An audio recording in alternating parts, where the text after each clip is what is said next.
कुरणखेडजवळ मोटारसायकलवर चारचाकी वाहनाचा भीषण अपघात. पोलीस उपनिरीक्षकाचा जागीच मृत्यू. अकोला जिल्ह्यात आज दिनांक 27 जुलै रोजी मोटारसायकल व चारचाकी वाहनाचा भीषण अपघात झाल्याची धक्कादायक घटना समोर आली आहे. या अपघातामध्ये चक्क पोलीस उपनिरीक्षकाचा मृत्यू झाला आहे.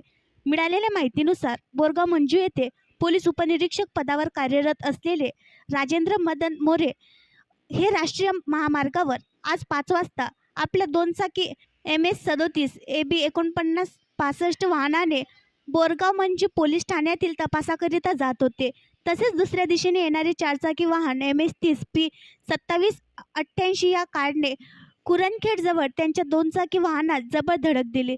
धडक जबर असल्याने पोलीस उपनिरीक्षक राजेंद्र मदन मोरे हे गाडीवरून खाली कोसळले व त्यांचा जाग्यावरच मृत्यू झाला. अपघाताची माहिती मिळताच बोरगाव मंजू पोलीस स्टेशनचे ठाणेदार मनोज केदारे आपल्या कर्मचारीसह घटनास्थळी दाखल झाले. या अपघातामुळे पोलीस प्रशासनात तसेच परिसरात शोककळा पसरली आहे. त्यांचा मृतदेह शवविच्छेदनासाठी अकोला येथे पाठवण्यात आला असून रुग्णालयात अकोला जिल्हा पोलीस अधीक्षक बच्चन सिंग आपल्या अधिकारी व कर्मचारीसह दाखल झाले आहे. आणखी नवीन व्हिडिओ पाहण्यासाठी आमच्या देशमुख एक्सप्रेस न्यूज चॅनलला सबस्क्राईब करा, लाईक करा आणि शेअर करा.